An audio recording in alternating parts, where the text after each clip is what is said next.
परमात्मा प्रेम का सागर है, परमात्मा पवित्रता का सागर है। लेकिन उस परमात्मा में जिसको हम बोलते हैं ऊपर वाला, तो ऊपर वाला ऊपर ही है। जब दुनिया दुखी हो गई, दुनिया में पाप, भ्रष्टाचार, अत्याचार, दुख, अशांति, हिंसा, आतंकवाद अति में बढ़ गया, तो परमात्मा ऊपर बैठ के क्या कर रहा है? उसको नीचे आना पड़ेगा ना। तो श्रीमद् भगवद गीता में बोला है, जब जब धर्म की ग्लानि होती है और अधर्म का बोलबाला होता है, तब मैं अति साधारण मनुष्य शरीर में इस सृष्टि पे अवतरित होता हूं और इस पापी सृष्टि को परिवर्तित करता हूं, पावन सृष्टि में परिवर्तित करता हूं।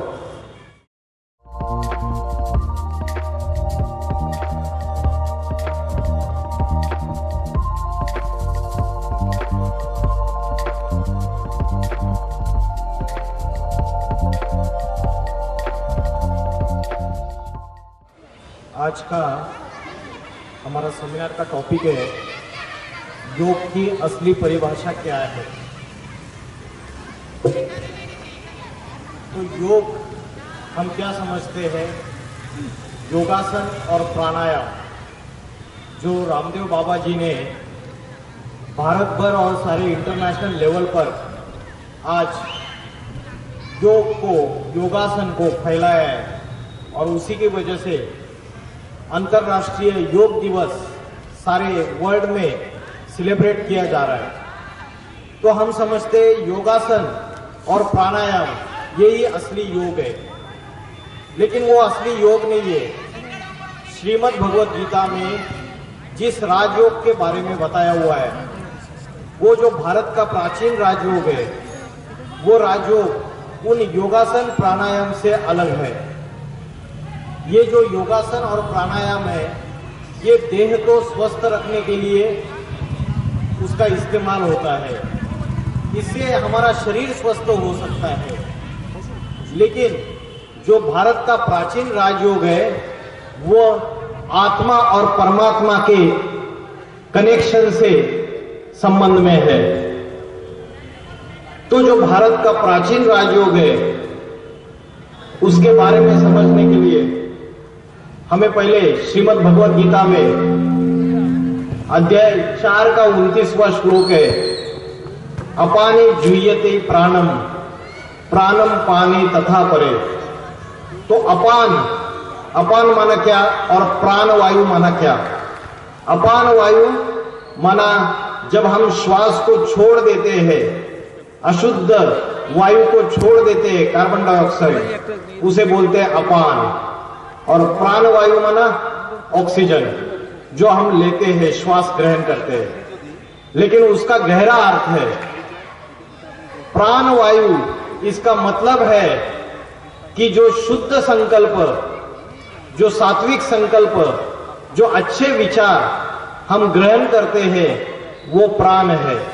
और अपान माना जो निगेटिव विचार, निगेटिव संकल्प और निगेटिव वाइब्रेशंस, व्यर्थ संकल्प, वेस्ट थॉट्स, उसको हम बाहर छोड़ देते हैं, उसको हम अपने मन से, बुद्धि से निकाल देते हैं, वो है अपान। तो प्राण और अपान, इसका आज योगासन और प्राणायाम में यह अर्थ लिया जाता है कि श्वास को ग्रहण करना, फिर श्वास को छोड़ देना। लेकिन वास्तविकता इसका सही अर्थ है शुद्ध संकल्पों को ग्रहण करना, अच्छे संकल्पों को ग्रहण करना, पॉजिटिव विचारों को ग्रहण करना और निगेटिव संकल्प, अशुद्ध संकल्पों को छोड़ देना। ये उसका असली अर्थ है। तो योग की असली व्याख्या समझने के लिए हमें यह समझना पड़ेगा कि जब तक हम अपने लौकिक संकल्पों का त्याग नहीं करेंगे, तब तक हम योगी नहीं कहला सकते। तो श्रीमद् भगवद गीता में बोला है, नहीं असन्यस्त संकल्पो योगी भवति कश्चिन। मतलब कोई संत महात्मा है, कोई सन्यासी है, वो शरीर से तो ब्रह्मचर्य धारण कर रहा है, ब्रह्मचारी रह रहा है, पवित्र रह रहा है, लेकिन उसके मन में लौकिक संकल्प आ रहे हैं, भौतिक संकल्प आ रहे हैं। उसके मन में विकार भोगने के संकल्प आ रहे, विषय वासना भोगने के संकल्प आ रहे, तो उसको योगी कहेंगे क्या? बताइए। तो गीता में बोला है नहीं असन्यस्त संकल्प योगी भवति कश्चन। जब तक इन लौकिक संकल्पों का, जो भौतिक संकल्प है, जो देह के पदार्थ, देह की इंद्रिया और उनके भोगों से जो विषय है, उनमें जो आसक्ति है, वो जब तक हम त्याग नहीं देंगे तब तक उसको योगी नहीं कह सकते। श्रीमद् भगवद गीता में बोला है कर्मेंद्रियानि संयम्यस्त यास्ते मनसा स्मरण इंद्रियार्था विमूढ़ात्मा मिथ्याचारा समुच्यते। कोई योगी होता है, सन्यासी होता है, वो क्या करता है? अपनी इंद्रियों को संयमित करता है, ब्रह्मचर्य व्रत धारण करता है, लेकिन उसकी मन बुद्धि विषय विकारों में अगर भटकती रहती है तो वो योगी नहीं है, वो पाखंडी है। तो इसलिए ये जो जितने भी सन्यासी है, ये सन्यासी नवदुर्गा पूजा जब होती है तो जो 9 साल की छोटी कन्या है, उस कन्या के सामने माथा टेकते हैं। तो सन्यासी खुद पवित्र है तो वो छोटी कन्या के सामने माथा क्यों टेक रहा है? इसलिए छोटी कन्या के सामने माथा टेकता है क्योंकि वो सन्यासी तो सिर्फ शरीर से पवित्र है, मन से पूरी तरीके से पवित्र नहीं है, लेकिन 9 साल की कन्या शरीर से भी पवित्र है और मन से भी पवित्र है। अभी हमने देखा है कि योग के नाम पे कई सारे मनुष्य ऐसे हैं जो कुंभक लगा के बैठते, अपने श्वासों को रोक देते घंटों घंटे। तो ये कुंभक लगाने की प्रक्रिया भी असली भारत का प्राचीन राजयोग नहीं है।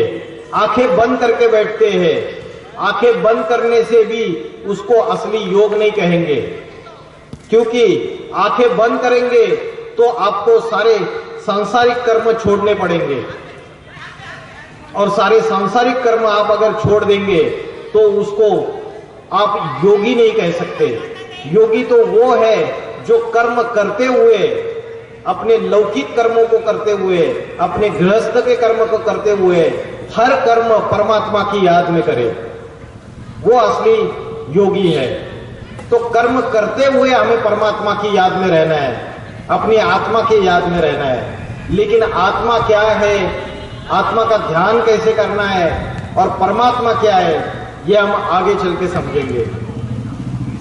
तो श्रीमद् भगवद गीता में अर्जुन भगवान को पूछते कि ये मेरा मन जो है ये बहुत चंचल है, ये बहुत अस्थिर है, ये बार बार भटकता है, इसको रोकना बड़ा मुश्किल है। जैसे कोई वेगवान घोड़ा है, उस घोड़े को काबू में लाना बड़ा मुश्किल है, वैसे ये मन मेरा बहुत हठी है, बहुत बलवान है, बहुत चंचल है, बहुत अस्थिर है, इसको मैं कैसे मन को एकाग्र करूं, कैसे संयमित करूं?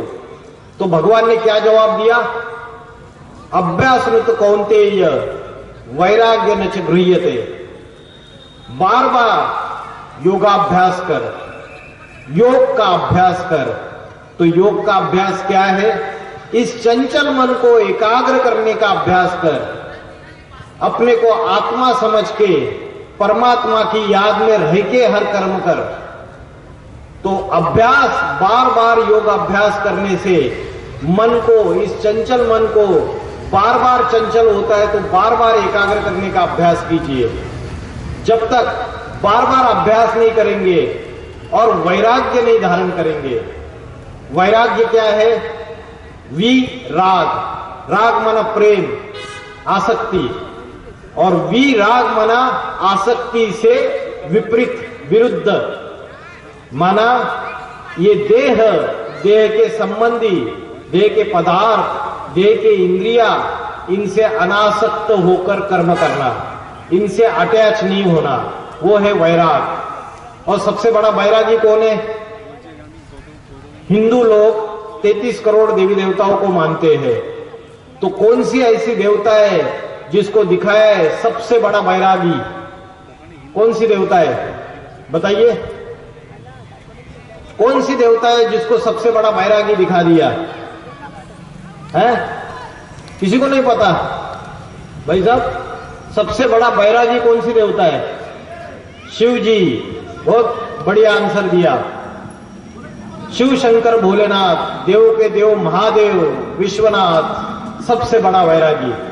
गृहस्थी में रहते हुए माता पार्वती, गणेश, कार्तिकेय अपने फैमिली के साथ रहते हुए वैरागी। इसलिए शिव शंकर भोलेनाथ के जितने भी चित्र दिखाए हुए, ये सारे चित्रों में उनको योग युक्त ध्यान मग्न अवस्था में दिखाया हुआ है। सबसे बड़ा योगी, आदि योगी, योगेश्वर, योगीराज। तो शिव शंकर भोलेनाथ के जो नेत्र आप देख रहे हैं, अर्धोन्मिलित नेत्र है, योग की गहरी अवस्था में लवलीन है। तो ये जो योग की परिभाषा है, वो ये परिभाषा है कि एक तो बार बार इस चंचल मन को एकाग्र करने का अभ्यास करो, और दूसरा इस देह के संबंधी और पदार्थों के प्रति वैराग्य धारण करो। तो वैराग्य और योग अभ्यास, इससे इस चंचल मन को वश में किया जा सकता है, कंट्रोल किया जा सकता है। तो श्रीमद् भगवत गीता में बोला है, राज विद्या राजगुह्यम पवित्रम इद उत्तमम। ये राजा बनाने की विद्या है, ये राजयोग है, ये गुह्य राज है, सीक्रेट। ये ऐसा गुप्त योग है जो स्वयं परमात्मा आकर प्रत्यक्ष रूप में, साक्षात रूप में इस सृष्टि पे जब अवतरित होते हैं, तब आके ये योग सिखाते हैं। कोई साधारण मनुष्य, कोई संत महात्मा ये योग नहीं सिखा सकता। ये जो भारत का प्राचीन राजयोग है, वो स्वयं परमात्मा शिव शंकर भोलेनाथ आकर सिखाते हैं, क्योंकि वो जगत गुरु है, सदगुरु है, आदि योगी है। जो स्वयं योगी होगा, योगेश्वर होगा, वही दूसरों को योग सिखा सकता है। तो ये राज विद्या है। आपने हिस्ट्री में देखा रहेगा, बड़े बड़े राजाएं हुए, महाराणा प्रताप, पृथ्वीराज चौहान, बाबर, उसके बाद छत्रपति शिवाजी महाराज, विष्णुगुप्त, चाणक्य, ये बड़े बड़े धुरंधर हुए। इन सबके अंदर जो राजाई की क्वालिटीज है, जो राजाई के गुण है, जो रॉयल्टी है, जो विल पावर है, वो किसने डाली और कब डाली? तो जब ईश्वर इस धरती पे अवतरित होते हैं साधारण मनुष्य शरीर में, तब परमात्मा स्वयं आके आत्मा के अंदर ये राजाई के संस्कार डालते हैं, राजयोग की शिक्षा देते हैं। तो आपने देखा रहेगा कि बाबर जो था, वो सेना में एक छोटा सा सिपाही था, और एक ही जन्म में अपनी विल पावर से वो सारे हिंदुस्तान का सम्राट बन गया। उसके बाद विष्णुगुप्त, ये छोटा सा ब्राह्मण लड़का, ये चंद्रगुप्त को अपना शिष्य बना के जो धनानंद है उसकी सत्ता का अंत कर देता है, और एक क्षत्रिय राज्य, साम्राज्य पूरे भारतवर्ष में स्थापन कर देते हैं। तो इनके अंदर जो विल पावर है, जो इच्छा शक्ति है, प्रबल इच्छा शक्ति, ये कैसे आई? कब इनके अंदर ये ज्ञान आत्मा के अंदर डाला गया और किसने डाला? इसका जवाब आज हम देखेंगे। महाराणा प्रताप है, अकबर सम्राट ने सारे हिंदुस्तान के राजाएं उनको अपने अधीन करना चाहा और अधीन कर भी दिया, लेकिन महाराणा प्रताप किसी भी हालत में उनसे सामने झुके नहीं। भले उनको जंगल में जाके घास की रोटियां खानी पड़ी, लेकिन उनकी विल पावर ऐसी थी कि वो कभी भी अकबर सम्राट के अधीन नहीं हुए। छत्रपति शिवाजी महाराज एक साधारण सरदार, शाहजी उसका बेटा, लेकिन स्वराज्य स्थापन करना और जो विधर्मी मोगल है उनका विनाश करके भारतवर्ष में सत्य और शांति स्थापन करना, उसके लिए उन्होंने जो युद्ध लड़ा और एक ही जन्म में साधारण सरदार से वो छत्रपति शिवाजी महाराज बड़े सम्राट बन गए। तो इनके अंदर जो विल पावर आई, इनके अंदर जो इच्छा शक्ति आई, जो मनोबल आया, ये मनोबल, आत्मबल स्वयं परमात्मा ने आके कलयुग के अंतिम समय में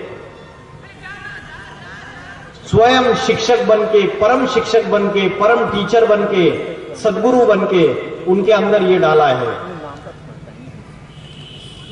तो आज छोटे बच्चे से लेके बूढ़े तक सबका मन भटक रहा है, किसी का भी मन एकाग्र नहीं है। तो उस मन को एकाग्र कैसे करना है और आत्मा का ध्यान कैसे करना है, ये हमको आज समझना है। लेकिन ध्यान करने की जो बाहर की दुनिया में अलग अलग मेडिटेशन के टेक्निक सिखाए जाते हैं, अलग अलग विधि सिखाए जाते हैं, उसमें आंखें बंद करके योग करना सिखाते हैं। आंखें बंद करके अगर आप योग करना सीखने लगे तो आपका समझो छोटा बच्चा है घर में, वो छोटा बच्चा ऊपर से बेड से गिर जाएगा और आप आंखें बंद करके योग करते रहेंगे। तो हम अपने कर्म छोड़ के, जो लौकिक कर्म है, जो गृहस्थी के कर्म है, वो कर्मों का त्याग करके हम योग नहीं लगा सकते। तो कर्म करते हुए योग करना है तो आंखें बंद नहीं रखनी चाहिए। श्रीमद् भगवद गीता में एक श्लोक आया है, अध्याय 6 का 13वां श्लोक, जिसमें बोला है संप्रेक्ष। संप्रेक्ष, संप्रेक्ष का अर्थ है आंखें खुली रख के स्थिर हुआ योगी शरीर, गर्दन और सिर को सीधा रख के अपनी भ्रुकुटी के बीच में, यहां पे भ्रूर मध्य, जहां भारत की कन्या माताएं बिंदी लगाती है और पुरुष लोग टीका लगाते हैं, इस कपाल के बीच में, मस्तक के बीच में यहां पे ध्यान लगाना चाहिए। तो जो योगी है उसको आंखें खुली रख के योग करना चाहिए। आंखें खुली रख के योग करने से हम कर्म योगी कहला सकते हैं, राजयोगी कहला सकते हैं। ऑफिस में काम कर रहे हैं और वो काम करते समय अगर हम अपनी आत्मा का ध्यान कर रहे हैं और अगर हम परमात्मा को याद कर रहे हैं तो वो असली कर्मयोग है। चाहे किचन में खाना बना रहे हैं तब भी हम इस योग का अभ्यास कर सकते हैं। चाहे कोई भी इंद्रियों से भोग भोग रहे, मुख से हम खाना खा रहे हैं, ये भी भोग भोगना हो गया। तो वो भोग भोगते हुए भी, खाना खाते हुए भी हम परमात्मा की याद में रह सकते हैं। हम अपनी आत्मा का ध्यान कर सकते हैं, परमात्मा को याद कर सकते हैं। तो असली कर्मयोग इसे कहा जाएगा। श्रीमद् भगवद गीता में बोला है योगः कर्मसु कौशलम। जो योगी है उसके कर्मों में कुशलता आती है। जिसका मन एकाग्र हो रहा है उसके कर्म भी एक्सलेंट हो जाएंगे, कुशल हो जाएंगे। तो सारा घर परिवार, पत्नी, बाल बच्चे सभी को छोड़ के अगर कोई व्यक्ति जंगल में चला गया और सन्यासी के वस्त्र धारण किए तो उसे कहते कर्म संन्यास, सारे कर्म छोड़ दिए। लेकिन कर्म संन्यास से कर्म योग विशेष है। तो श्रीमद् भगवद गीता में बोला है तयोस्ति कर्म संन्यासात् कर्म योगो विशेष्यते। मतलब कर्म का संन्यास करने से कर्म योग करना ज्यादा अच्छा है। तो श्रीमद् भगवद गीता में अर्जुन और द्रौपदी को भगवान ने क्या बताया? अर्जुन और द्रौपदी तो सन्यासी थे या गृहस्थी थे? गृहस्थी थे ना। तो गीता में बताया ए नर अर्जुन, तू ऐसी करनी कर कि नर से नारायण बन जा, और ए नारी द्रौपदी, तू ऐसी करनी कर कि नारी से लक्ष्मी बन जा। तो ये गृहस्थी अर्जुन को और द्रौपदी को परमात्मा ने आके ये राजयोग सिखाया। लेकिन भीष्म पितामह जैसे सन्यासियों को नहीं सिखाया, इसलिए भीष्म पितामह तो मारे गए। और अर्जुन जैसे गृहस्थी, ये जब सारी सृष्टि का विनाश हो जाता है तो 5 पांडव बच जाते हैं और उनके साथ एक कुत्ता बच जाता है। बोलते 5 पांडव और कुत्ता स्वर्गारोहण गए। तो स्वर्ग का अर्थ क्या है? स्व मना आत्मा और ग मना गया। जब हम अपने देहाभिमान से, अपने बॉडी कॉन्शियसनेस से ऊपर उठ जाते हैं और अपने आत्मा में स्थित हो जाते हैं तो उसे स्वर्ग कहा जाता है। अभी हमें शरीर का भान है, शरीर के इंद्रियों का भान है। शरीर की जो इंद्रिय है उसके भोगों में और उसकी आसक्ति में ही हमारी बुद्धि रमन करती है। तो परमात्मा आके बताते तयोस्तु कर्म संन्यासात् कर्म योगी विशेष्यते। अभी योग के नाम पे जो आज के नागा बाबा है, सन्यासी है, वो लोग हठ योग करते, हठ योग, राजयोग नहीं करते। क्या हठ योग करते हैं? वो शरीर को पीड़ा देने वाले योग करते हैं। कोई तो जल समाधि ले लेंगे, जल समाधि, और लोग जाके उनके सामने माथा टेकते हैं। जल समाधि लेना और ये करना, ये सारी अल्पकाल की प्राप्ति है, ये हठ योग की प्रक्रिया है। कोई पेड़ के ऊपर उल्टा लटक जाते हैं और नीचे से आग का धुआं छोड़ देते हैं, तो ये भी हठ योग की प्रक्रिया है। इससे कुछ प्राप्ति नहीं होने वाली, इससे मुक्ति, जीवन मुक्ति नहीं मिलने वाली, ना अनेक जन्मों के पापों से मुक्ति मिलने वाली है। कोई कोई पेड़ के ऊपर उल्टे लटक जाते हैं, कोई एक टांग के ऊपर खड़े हो जाते हैं, कोई कोई दंडवत परिक्रमा लगा देते हैं। आप इधर गए रहेंगे उत्तर भारत में, गोवर्धन, मथुरा, वृंदावन, दंडवत परिक्रमा लगा देते हैं। तो ये शरीर को पीड़ा देने वाले योग है, ये हठ योग है। इस हठ योग से हम अनेक जन्मों के पाप कर्मों से मुक्त नहीं हो सकते और परमात्मा को डायरेक्टली जाके मिल नहीं सकते, परमात्मा से मिलन नहीं मना सकते। क्योंकि श्रीमद् भगवद गीता में बोला है, यज्ञ, तप, हवन, इन कर्म कांडों से मैं नहीं मिलता हूं। मैं किससे मिलता हूं? मैं राजयोग की प्रक्रिया द्वारा मिलता हूं। तो ये जो राजयोग की प्रक्रिया है, ये जो तपस्या करने वाले, हठ योग करने वाले जो सन्यासी है, इससे राजयोग श्रेष्ठ है। श्रीमद् भगवद गीता में बोला है, तपस्विभ्यो धिको योगी, तपस्विभ्यो धिको योगी। इसका मतलब है जो हठ योग करते, तपस्या करते, शरीर को तपाते, बोलते हैं कि ना हमने ऐसा सन्यासी देखा है जो 2-2 साल खाना नहीं खाते, 10-10 साल खाना नहीं खाते। ये सारी बातें सुनी सुनाई बातें हैं। तो ऐसे भी सन्यासी है जो शरीर की इंद्रियों का अलग अलग दवाइयां लेके दमन करते हैं, इंद्रियों को संयमित करते हैं, जलते अंगारों पर चल जाते हैं। तो ये हठ योगी प्रक्रिया, ये जो तप है, इससे श्रेष्ठ है राजयोग। और जो ज्ञान योग है उससे भी श्रेष्ठ राजयोग है। और जो कर्मेभ्याश्चाधिको योगी, और जो कर्म योग है उससे भी श्रेष्ठ राजयोग है। तो योग की जो प्रक्रिया है उसमें किसका योग लगेगा परमात्मा के साथ और किसका नहीं लगेगा, उसके लिए श्रीमद् भगवद गीता में बोला है, ना अति खाने वाले का, जो बहुत खाता है, इतना खाना खाता है, बहुत खाना खाता है, भीम जैसा, कुंभकर्ण जैसा ढेर सारा खाना खाएगा, तो अति खाने वाले का कभी योग नहीं लग सकता। और एकदम ही भूखा रहने वाले का भी योग नहीं लग सकता, ना अति खाने वाले का, ना अति में भूखा रहने वाले का, दोनों का योग नहीं रख सकता। श्रीमद् भगवद गीता में बोला है, नात्यश्न अस्तु योगोस्ति न चैकांत अनश्नता। फिर गीता में बोला है, न चाति स्वप्नशीलस्य जागृतो नैव चार्जुन। अति सोने वाले का भी योग नहीं लगता है और अति जागने वाले का भी योग नहीं लगता है।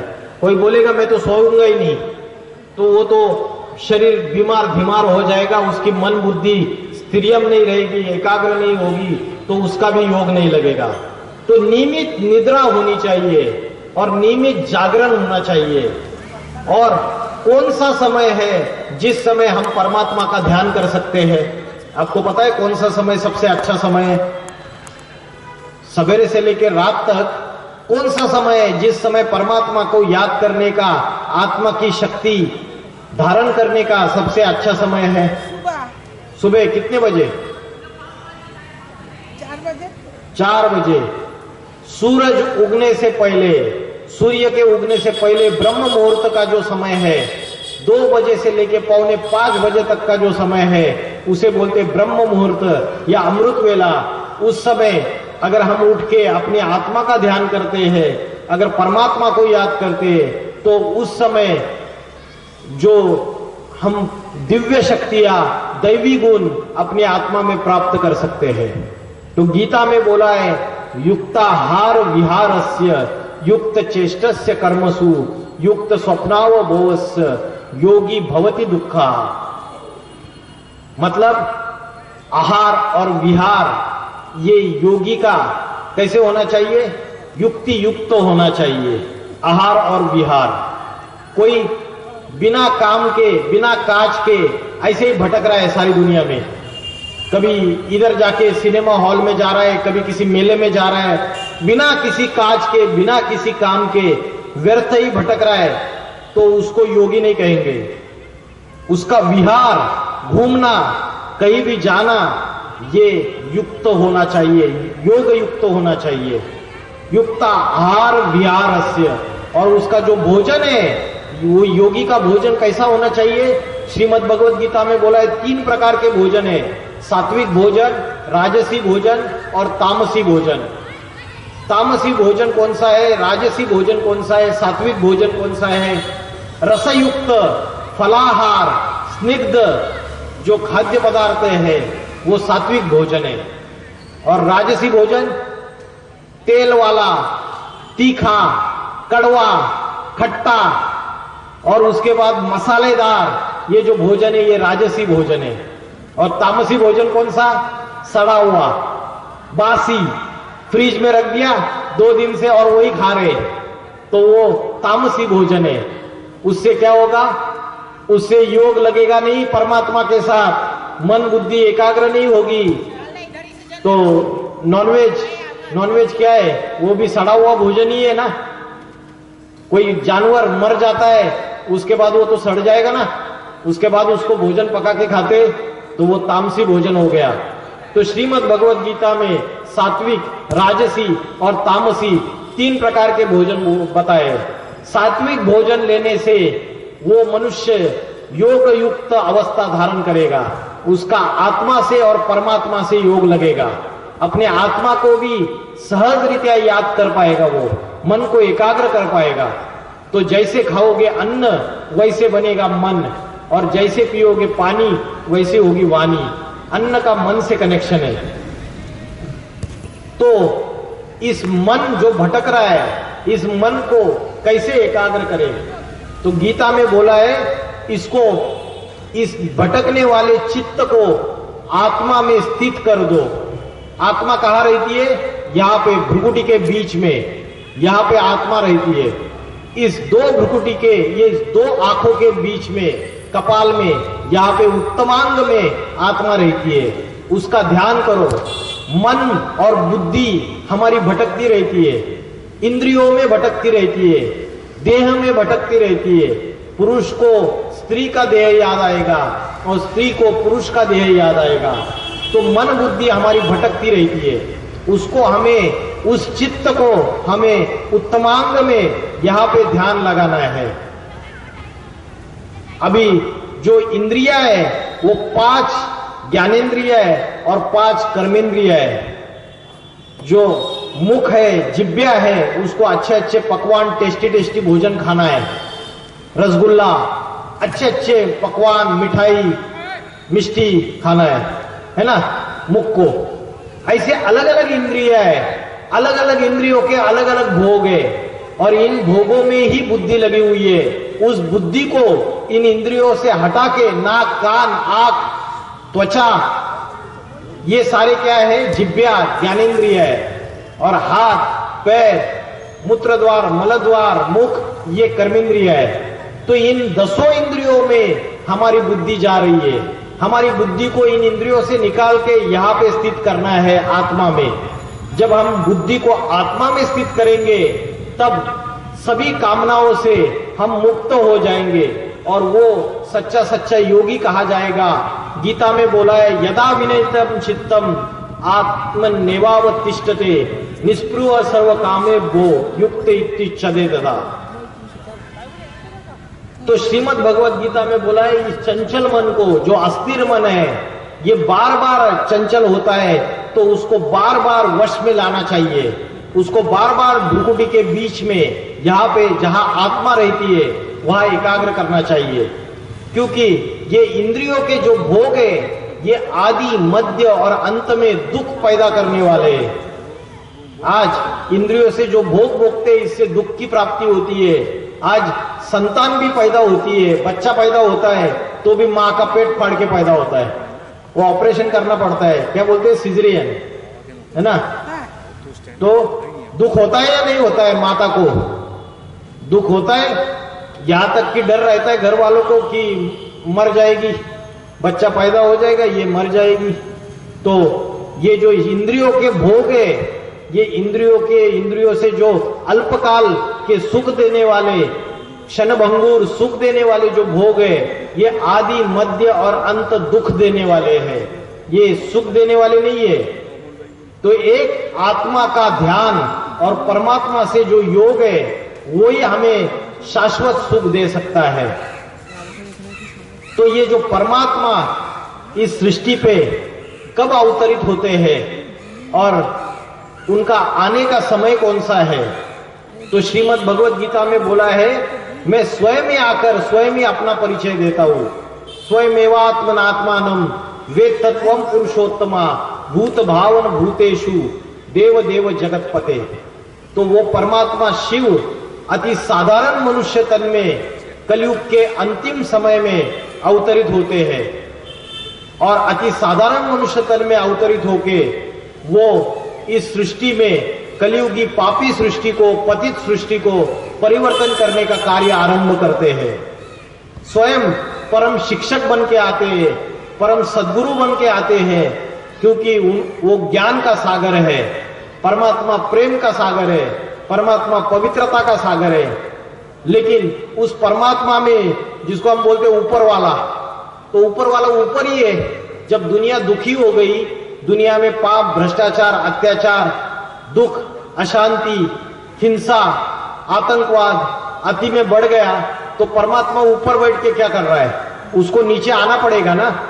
तो श्रीमद् भगवत गीता में बोला है, जब जब धर्म की ग्लानि होती है और अधर्म का बोलबाला होता है, तब मैं अति साधारण मनुष्य शरीर में इस सृष्टि पे अवतरित होता हूं और इस पापी सृष्टि को परिवर्तित करता हूं, पावन सृष्टि में परिवर्तित करता हूं।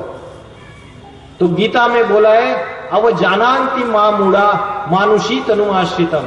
मुझ साधारण तन में आए हुए भगवान को मूर्ख बुद्धि लोग पहचान नहीं पाते, तो वो अति साधारण मनुष्य तन में अवतरित होते हैं। और अभी वर्तमान समय में परमात्मा शिव, शंकर, भोलेनाथ इस सृष्टि पर अति साधारण मनुष्य तन में अवतरित हो चुके हैं।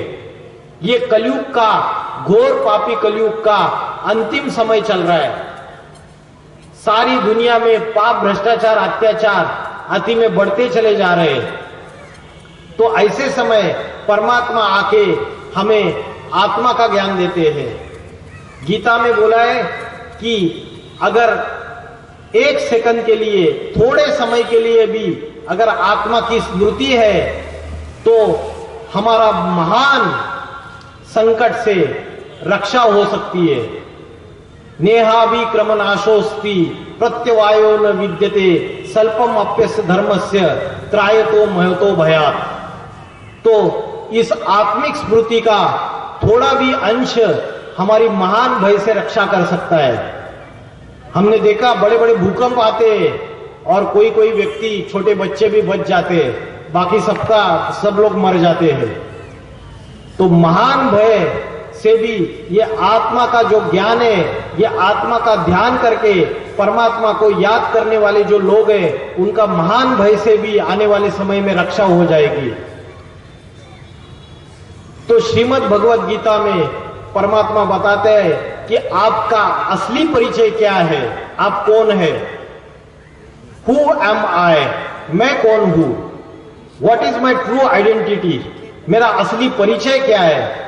अगर मैंने आपको पूछा आप कौन है, कोई अपना नाम बता देगा, कोई अपनी जाति बता देगा, कोई बोलेगा मैं बंगाली हूं, कोई बोलेगा मैं तो बिहारी हूं, कोई बोलेगा मैं मराठा हूं, कोई बोलेगा मैं हिंदू हूं। एक ही प्रश्न पूछा मैंने, आप कौन है? और सबने अलग अलग जवाब दे दिया। किसी ने जवाब दिया मैं इंजीनियर हूं, किसी ने जवाब दिया मैं डॉक्टर हूं, किसी ने जवाब दिया मैं अमेरिकन हूं, किसी ने जवाब दिया मैं हिंदू हूं। तो सबने अलग अलग परिचय दे दिया।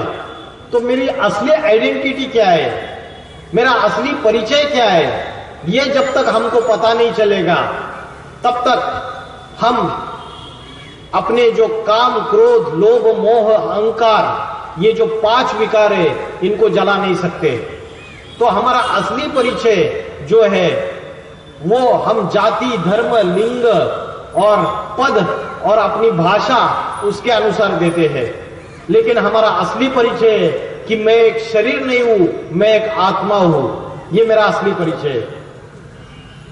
शरीर जो है वो विनाशी है, हड्डी मांस का पुतला है, मिट्टी का है, 5 तत्वों का बना हुआ है। मिट्टी का पुतला मिट्टी में मिल जाता है, इसलिए मरने के बाद या तो जला दिया जाता है या तो गाड़ दिया जाता है। हम रोते रहते हैं, लेकिन आत्मा 1 सेकंड में दूसरे मां के गर्भ में प्रवेश करती है। तो आत्मा कभी मरती नहीं है, अजर अमर अविनाशी है। तो जो अजर अमर अविनाशी है वो हमारा असली परिचय है। शरीर तो विनाशी है। तो श्रीमद् भगवत गीता में बोला है, जैसे हम पुराना वस्त्र त्याग कर नया वस्त्र धारण करते हैं, वैसे आत्मा शरीर रूपी वस्त्र पुराना हो जाता है, तब उसको त्याग के नया शरीर धारण करती है। हिंदी नहीं है तो वासांसी जीर्णानि यथा विहाय नवानि गृह्णाति नरोपराणि तथा शरीरानि विहाय जीर्णानि अन्यानि संयाति नवानि देहि। तो आत्मा जो है वो एक शरीर छोड़ के दूसरा शरीर धारण करती है, दूसरा छोड़ के तीसरा शरीर धारण करती है। अनेक जन्म लेते लेते आत्मा के अंदर की जो दिव्य शक्ति है, जो दैवी गुण है, सुख, आनंद, प्रेम, शांति, शक्ति, ज्ञान, पवित्रता, ये धीरे धीरे कम कम होता जाता है।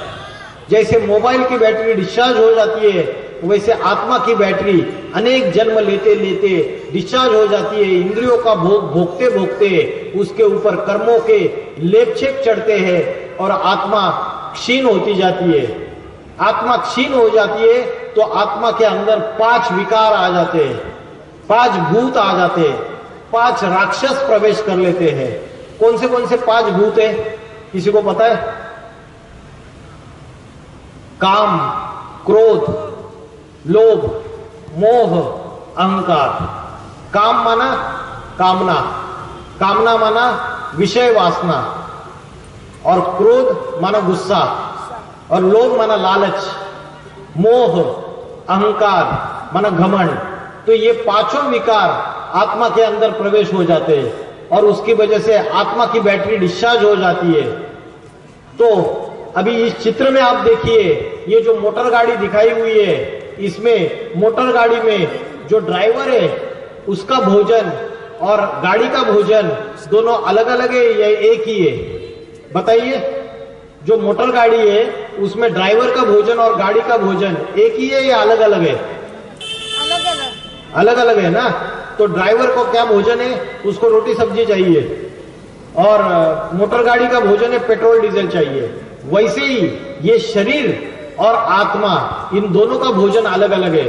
हम सवेरे से लेकर रात तक इस शरीर के पापी पेट के लिए माथा मारते हैं। उसको अच्छा खाना चाहिए, अच्छा पहनना चाहिए, उसके लिए माथा मारते हैं सवेरे से लेकर रात तक। रात को भी थक के शरीर को आराम दे देते हैं, सो जाते हैं। लेकिन आत्मा, मन बुद्धि रूपी आत्मा भटकती रहती है। सपने आएंगे, इधर जाएंगे, उधर जाएंगे, भटकती है ना रात को सोने के बाद। तो वैसे जो शरीर है वो शरीर, उसके लिए हम सारे कर्म करते हैं, लौकिक कर्म। लेकिन आत्मा के लिए, आत्मा का ध्यान करने के लिए हम थोड़ा भी समय नहीं देते। तो ये आत्मा का ध्यान कैसे करना है? आत्मा कहाँ रहती है शरीर में? शरीर में कौन से स्थान पे रहती है आत्मा? बताइए। आत्मा कहाँ रहती है? आत्मा भ्रुकुटी के बीच में रहती है, यहाँ पे जहाँ भारत की कन्या माताएं बिंदी लगाती है और पुरुष लोग टीका लगाते हैं, वहां आत्मा का रहने का स्थान है। द्वापर युग में ऋषि मुनियों को जब ये पता चला कि मनुष्य देहाभिमान में आ रहा है, बॉडी कॉन्शियसनेस में आ रहा है और पांचों विकारों के काम, क्रोध, लोभ, मोह, अहंकार इसके अधीन होता जा रहा है, तब द्वापर युग से ऋषि मुनियों ने ये बिंदी लगाने की और टीका लगाने की परंपरा शुरू कर दी। लेकिन मनुष्य अभी इसके आध्यात्मिक रहस्यों को भूल गया कि आत्मा यहां रहती है। अभी तो जो बिंदी लगाई जाती है, फैशन के लिए बिंदी लगाई जाती है, पता ही नहीं है कि यहां आत्मा रहती है और आत्मा का ध्यान करना है। लेकिन यह आत्मा कैसे दिखती है? आत्मा को तो किसी ने देखा नहीं है, तो इसका ध्यान कैसे करे? श्रीमद् भगवद गीता में बोला है, अनुरणियाम समनु स्मरेत, अनुरेणु से भी अति सूक्ष्म है आत्मा। इस स्थूल चक्षु से, इन स्थूल नेत्रों से आत्मा को देख नहीं सकते, इसको ज्ञान चक्षु से देखा जाता है, अनुभव किया जा सकता है। जैसे आकाश में स्टार चमकता है, वैसे स्टार भ्रुकुटी के बीच में यहां चमकता है। तो इस स्टार का हम यहां पे ध्यान कर सकते हैं। प्रातः समय, ब्रह्म मुहूर्त के समय जल्दी उठ के इसका ध्यान कर सकते हैं। तो जैसे कोई बैटरी है, उसको डिस्चार्ज हो गई, तो बैटरी को चार्जिंग करने के लिए जनरेटर का, बड़ी बैटरी का कनेक्शन देना पड़ता है। वैसे आत्मा का ध्यान करने से आत्मा पूरी चार्जिंग नहीं होगी, क्योंकि अनेक जन्मों के पाप कर्मों से आत्मा के ऊपर बोझा चढ़ा हुआ है, पापों का बोझा चढ़ा हुआ है। तो उसको ध्यान करने के लिए जनरेटर का कनेक्शन देना पड़ेगा। तो जनरेटर कौन है? परमात्मा। परमात्मा शिव, सर्व आत्माओं के पिता, परम माना श्रेष्ठ। तो आत्माओं में जो सबसे सर्वश्रेष्ठ है वो परमात्मा। तो आत्मा का ध्यान करते हुए अगर परमात्मा को याद करेंगे तो आत्मा और परमात्मा का जो मिलन है उसको ही बोलते हैं योग। तो योग की जो असली परिभाषा है वो आत्मा का ध्यान और परमात्मा की याद, यही भारत का प्राचीन राजयोग है। तो जो आत्मा है, इसकी जो दिव्य शक्ति है अभी कम हो गई। श्रीमद् भगवद गीता में बोला है, उद्धरेत आत्मानम न आत्मानम अवसादयेत, आत्मेव आत्मना बंधु आत्मेव रिपुरात्मना। इस आत्मा को ऊर्ध्वगति में ऊपर की ओर स्थित करना चाहिए, मन को यहां पे एकाग्र करना चाहिए। इसको नीचे की जो कर्मेंद्रिय है, भ्रष्ट इंद्रिय है, वहां पे नीचे आत्मा की, बुद्धि की याद नहीं करनी चाहिए। मन को नीचे की इंद्रियों की तरफ लेके नहीं जाना चाहिए। उद्धरेत आत्मनाम मतलब ऊपर की ओर, यहां पे भ्रुकुटी के बीच में बुद्धि का कंसंट्रेशन होना चाहिए।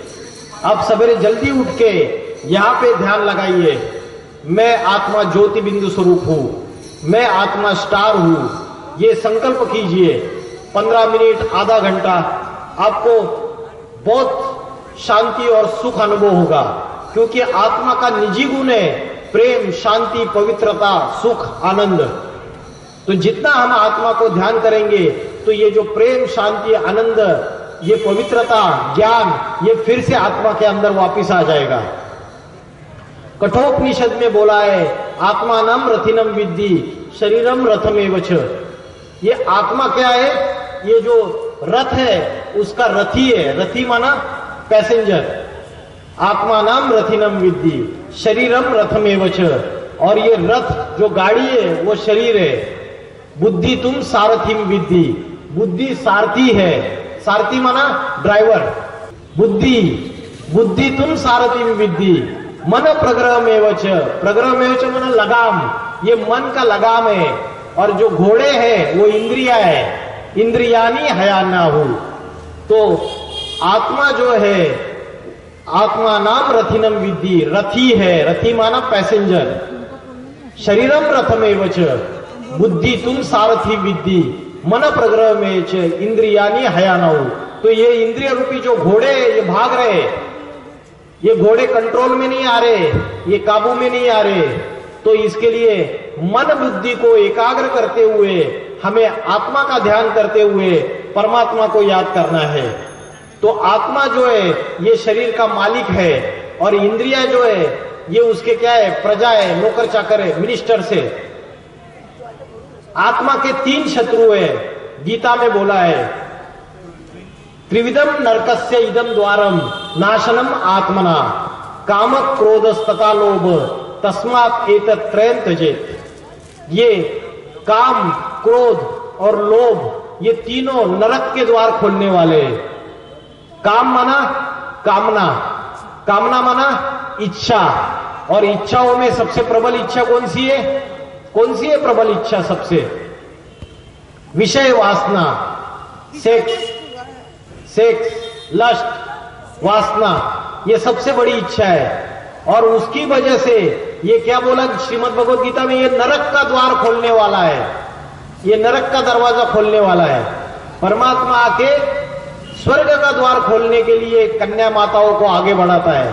लेकिन आज कलयुग के जब घोर पापी कलयुग हो गया तो जो कन्या माता है वो अबला बन गई, और जो पुरुष लोग हैं वो उन अबला कन्या माताओं को, दुर्योधन दुशासनों जैसे वो पुरुष लोग उन कन्या माताओं के ऊपर अत्याचार कर रहे हैं, बलात्कार कर रहे हैं। तो पापों की अति हो गई तो इस दुनिया में नरक के द्वार खुल गए, ये दुनिया नरक बन गई।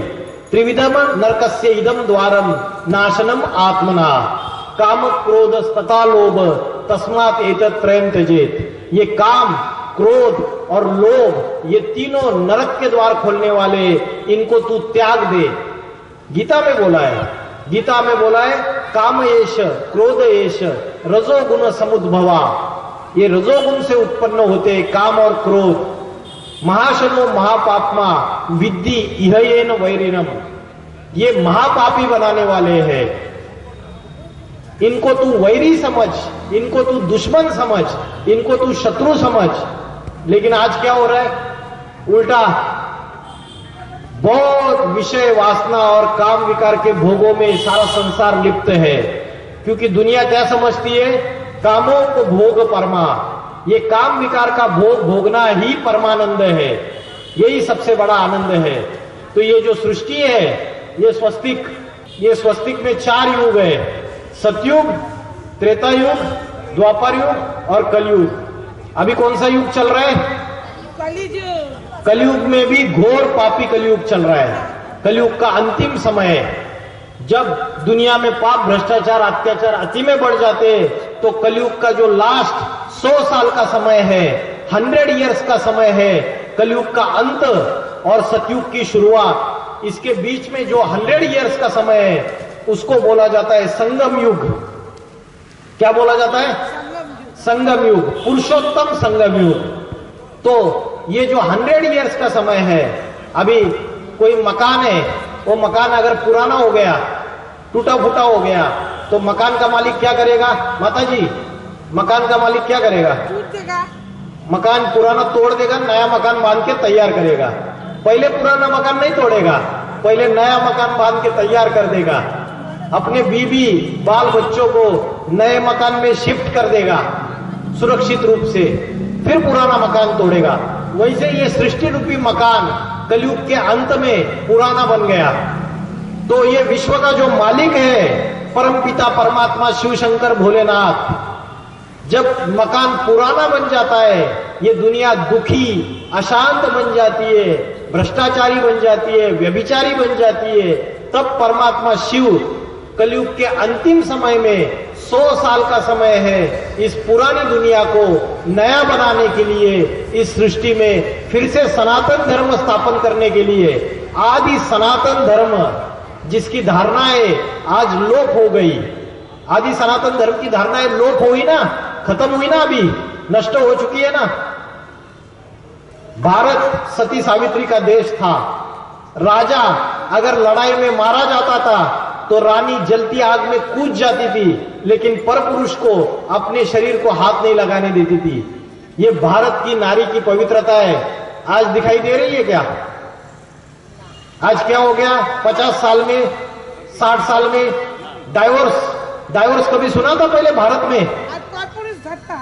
अब बंगाल में कभी सुना था क्या डाइवोर्स? 70-75 साल पहले डाइवोर्स सुना था बंगाल में? था डाइवोर्स 70-75 साल पहले? अभी कहां से आ गया डाइवोर्स? तो ये भारत की नारी जो है, इसकी जो पवित्रता है, ये खंडित हो गई ना। श्रीमद् भगवद गीता में बोला है, अधर्मा विभवात कृष्णा प्रदुष्यंती कुल स्त्रिया स्त्रीसु दुष्टासु वार्ष्णेय जायते वर्ण संकरना। अधर्म के फैलने से कुल की स्त्रियां प्रदूषित हो जाती है, और कुल की स्त्रियां प्रदूषित होने से वर्ण संकर संतानें पैदा हो जाती है। भांति भांति के दूसरे दूसरे अलग अलग विधर्मी कुरीतियां फैलाने वाली धर्मों की आपस में एक दूसरे से संबंध आके उससे जो संतानें पैदा हो रही है वो भी दुखदायी संतानें पैदा हो रही है। तो सनातन धर्म की धारणाएं प्राय लोप हो जाती है। तो आदि सनातन देवी देवता धर्म की पुनर्स्थापना करने के लिए कलयुग के अंतिम समय में ये 100 साल का जो संगम युग है उसमें परमात्मा शिव शंकर भोलेनाथ जो है वो इस सृष्टि पे अवतरित हो जाते हैं। तो ये पुरुषोत्तम संगम युग का समय है। अभी ये परमात्मा कौन है और ये परमात्मा को याद कैसे करे? परमात्मा कहाँ का रहने वाला है? परमात्मा को याद करने के लिए उसका एड्रेस पता होना चाहिए, उसका रूप पता होना चाहिए परमात्मा का। अगर आपने मुझे देखा है तो आप 1 साल के बाद भी मुझे याद कर सकते हो, लेकिन भगवान को देखा ही नहीं तो उसको याद कैसे करेंगे? मंदिर में पत्थर में उसकी मूर्तियां बना के रखी, प्रतीकात्मक, सिंबॉलिकल, लेकिन परमात्मा को याद कैसे करें? परमात्मा जो है वो निराकार ज्योति स्वरूप है। वो निराकार ज्योति स्वरूप जो है वो कलयुग के अंतिम समय में इस सृष्टि में अति साधारण मनुष्य तन में अवतरित हो जाते हैं। जब अति साधारण मनुष्य तन में अवतरित हो जाते हैं तब हम उनको यथार्थ रूप में याद कर सकते हैं, उनसे योग लगा सकते हैं। आपके पास हीरा है और आप अपने घर में डिब्बी में उसको अलमारी के अंदर छुपा के रख दिया अंदर। अभी आप इधर आए और हीरा बहुत कीमती है, बहुत वैल्यूएबल है। अभी आपको हीरा याद करना है तो आपको हीरे का डिब्बी भी याद आएगा या नहीं आएगा? अपना मकान भी याद आएगा, मकान के अंदर कमरा याद आएगा, कमरे के अंदर अलमारी याद आएगा, अलमारी के अंदर हीरे का डिब्बी याद आएगा, फिर हीरा याद आएगा। वैसे परमात्मा हीरा है, निराकार ज्योति स्वरूप। वो जब इस दुनिया में आता है तो जिस साधारण मनुष्य शरीर में अवतरित होता है वो डिब्बी है। तो उस हीरे को याद करने के लिए उस डिब्बी को पहचानना पड़ेगा, क्योंकि भगवान जब आता है तो कोटों में से कोई और कोई में से कोई मनुष्य उसको पहचान पाते हैं, क्योंकि सारी दुनिया मूर्ख बन जाती है, उसको समझ नहीं पाती है। तो श्रीमद् भगवद गीता में बोला है, मनुष्याना सहस्त्रेषु कश्चित यतति सिद्धये यततामपि सिद्धानाम कश्चित माम वेत्ति तत्वता। सहस्त्रों हजारों मनुष्यों में कोई कोई मुझे प्राप्त करने के लिए, सिद्धि करने के लिए यत्न करता है, और उसमें से भी कोई कोई है जो मुझे साधारण तन में आए हुए भगवान को तत्व सहित जान पाता है। विरला मनुष्य जान पाता है। तो परमात्मा कलयुग के अंतिम समय में, संगम युग में इस सृष्टि पे अवतरित हो चुके अति साधारण मनुष्य तन में। जब वो अवतरित होते हैं तो वो आध्यात्मिक ज्ञान सिखाते हैं। पहले पहले बताते हैं तू शरीर नहीं है, आत्मा है, और राजयोग की शिक्षा आके पढ़ाते हैं। तो ये जो राजयोग की शिक्षा है ये 4 स्तंभों के ऊपर आधार है। राजयोग की शिक्षा ये 4 स्तंभ है। देखिए कौन से पिलर्स, 4 पिलर्स। पहला पिलर है ब्रह्मचर्य, दूसरा पिलर है शुद्ध अन्न। श्रीमद् भगवद गीता में बोला है ब्रह्मचारी का आचरण करना चाहिए, ब्रह्मचारी व्रत धारण करना चाहिए। ब्रह्मचारी माना ब्रह्मा का आचरण, ब्रह्मा का आचरण माना पवित्रता। किसकी पवित्रता? कर्म से भी पवित्रता, वाचा से भी पवित्रता, और मन से भी पवित्रता। मन से अगर किसी दूसरे के प्रति ईर्ष्या द्वेष और नफरत के, झूठे शत्रुत्व के, दुश्मनी के अगर संकल्प है तो उसको मन को पवित्र नहीं कहेंगे। तो ब्रह्मचर्य माना मन की भी पवित्रता, वाचा की भी पवित्रता और कर्म की भी पवित्रता। उसके बाद दूसरा पिलर है शुद्ध अन्न। गीता में सात्विक भोजन बताया है, जैसे खाओगे अन्न वैसे बनेगा मन, जैसे पियोगे पानी वैसे होगी वाणी। तो राजयोग की शिक्षा जो है ये 4 पिलर्स के ऊपर आधारित है। ब्रह्मचर्य, शुद्ध अन्न, दैवी गुण। कैसे गुण होने चाहिए? दैवी गुण होने चाहिए। और चौथा है सत्संग, एक सत्य परमात्मा का संग करना चाहिए। उसके मुख से जो ज्ञान निकला है वही कानों से सुनना चाहिए। तो सत्यम शिवम सुंदरम बोला है, एक शिव ही कल्याणकारी है, वही सबसे सुंदर है और वो एक ही सत्य है। God is one, God is truth बोला है। तो जो राजयोग की शिक्षा है, जो श्रीमद् भगवद गीता में बोला है, वो ब्रह्मचर्य, शुद्ध अन्न, दैवी गुण और सत्संग, इन 4 पिलर्स के ऊपर आधारित है। और ये 4 पिलर है, और ये जो व्यक्ति बैठा है ये आत्मा का ध्यान कर रहा है, आत्मा का ध्यान करते हुए कर्म कर रहा है और परमात्मा की याद में लवलीन है। तो जो आत्मा का ध्यान करके परमात्मा को याद करेगा, उसको कर्मों का लेप छेप नहीं चढ़ेगा, उसके कर्म अकर्म बन जाएंगे, पाप कर्म नहीं बनेंगे। इसलिए गीता में बोला है, किम कर्म किम अकर्म इति कवयापि अत्र मोहिता। क्या कर्म है, क्या अकर्म है और क्या पाप कर्म है, उसको ज्ञानी लोग भी समझ नहीं पाते हैं, और नहीं समझने के कारण और ही ज्यादा पाप कर्म करते हैं। तो परमात्मा आके ये कर्म अकर्म विकर्म का जो गहरा ज्ञान है वो राजयोग की शिक्षा के द्वारा जब सिखाता है, तब ये 5 भूत दिखाए ना, काम क्रोध लोभ मोह अहंकार, ये पांचों के पांचों भूत भाग जाते हैं। शरीर का इंद्रियों का भान हट जाता है और बुद्धि आत्मा में स्थित हो जाती है। जब बुद्धि और मन आत्मा में स्थित हो जाएगा, एकाग्र हो जाएगा और परमात्मा से पूरी तरीके से योग माना कनेक्शन जुड़ जाएगा, तो वही असली राजयोग की प्रक्रिया है।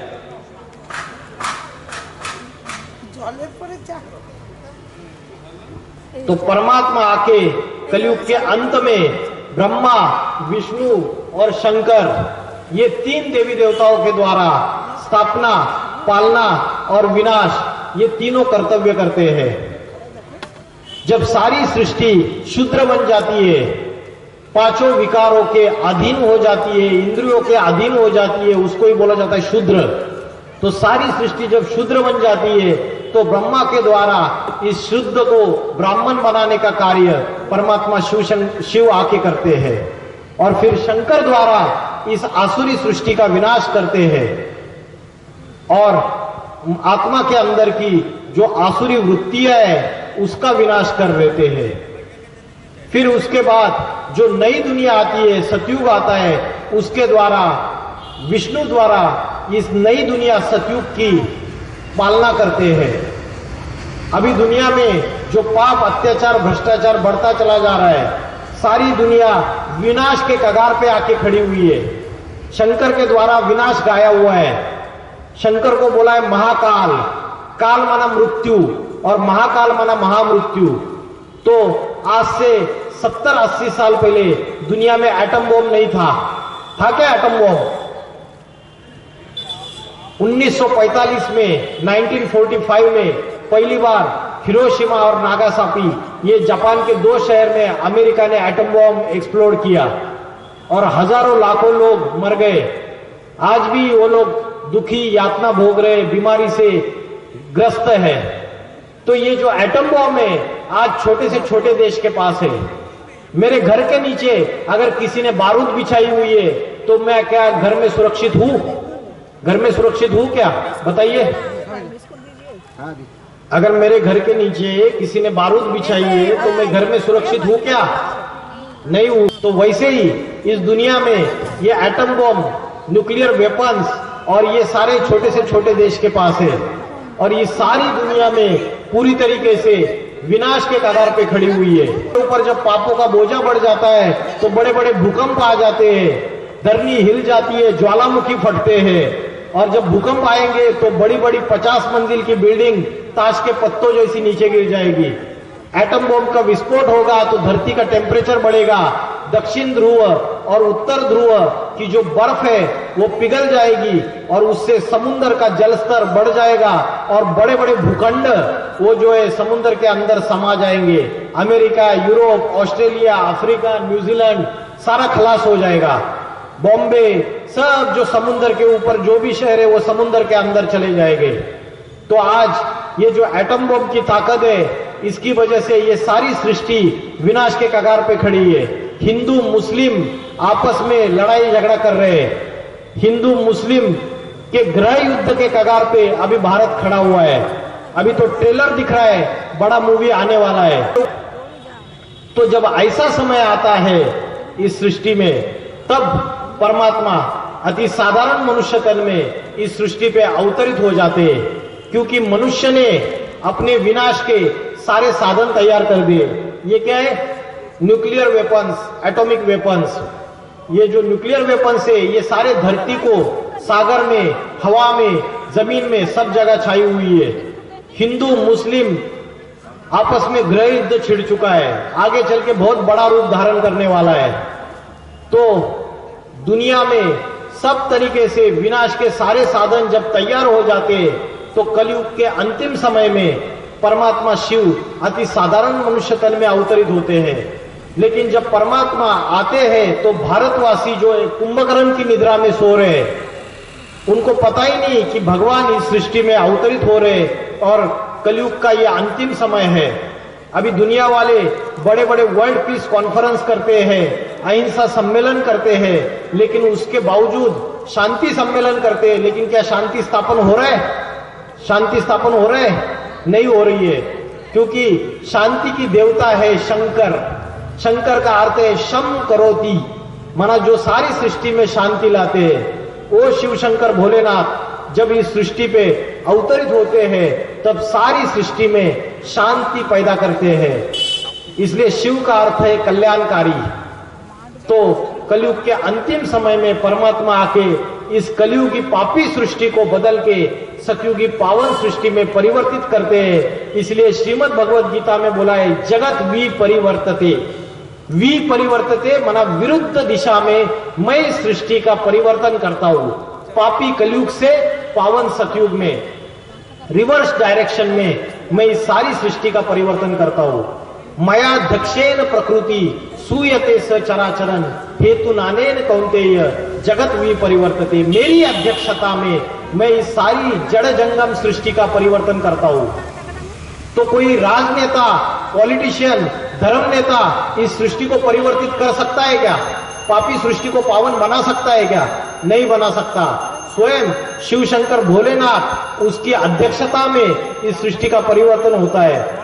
और परमात्मा शिव इस सृष्टि में अवतरित हो चुके हैं और आने वाले समय में लक्ष्मी नारायण का राज्य आने वाला है।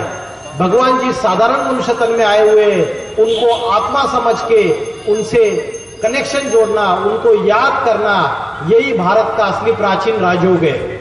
यही राजयोग की असली परिभाषा है। बड़े बड़े भविष्यवेत्ता है, प्रेडिक्टर्स है, भविष्यकार है, उन्होंने भविष्यवाणी की है। एंडरसन, जुल्बन, नॉस्ट्राडेम्स, किरो, किट, गोपीनाथ शास्त्री, कल की पुराण, इसमें भविष्यवाणी की है कि उत्तर भारत से एक व्यक्ति, एक महापुरुष निकलेगा 21st सेंचुरी में। और वो जो महापुरुष निकलेगा, वो योग बल के आधार से ऐसी आध्यात्मिक क्रांति लाएगा, ऐसा पावरफुल आध्यात्मिक संगठन बनाएगा कि सारी दुनिया उसके सामने नतमस्तक हो जाएगी। भारत विश्वगुरु बन जाएगा और ये जितने भी बाकी की दूसरे धर्म है, वो सब नष्ट हो जाएंगे। एक जाति, एक धर्म, एक राज्य, एक भाषा, एक मत वो स्थापन करेगा। तो परमात्मा शिव का अवतरण इस सृष्टि पे हो चुका है। जब सारी दुनिया का विनाश हो जाता है, तो ये दुनिया में एक पहला पुरुष और पहला स्त्री होगा ना, उसी से नई दुनिया चालू हो जाएगी। तो जो प्रथम पुरुष है और प्रथम स्त्री है, उसको हिंदू लोग बोलते हैं आदि पुरुष, आदि स्त्री, आदिदेव, आदि देवी, शंकर पार्वती। क्रिश्चियन लोग बोलते हैं एडम और ईव। जैन लोग बोलते हैं आदिनाथ, आदिनाथिनी। मुस्लिम लोग बोलते हैं आदम और हव्वा। सबने उनको नाम अलग अलग दे दिए, लेकिन है वो शंकर पार्वती, सारी सृष्टि के माता पिता, जगत माता, जगत पिता। तो परमात्मा इस सृष्टि पे अवतरित हो चुके हैं और उनसे मन बुद्धि का योग जोड़ना ही राजयोग की प्रक्रिया है। इतना बोलकर मैं रुकता हूं। ओम नमः शिवाय।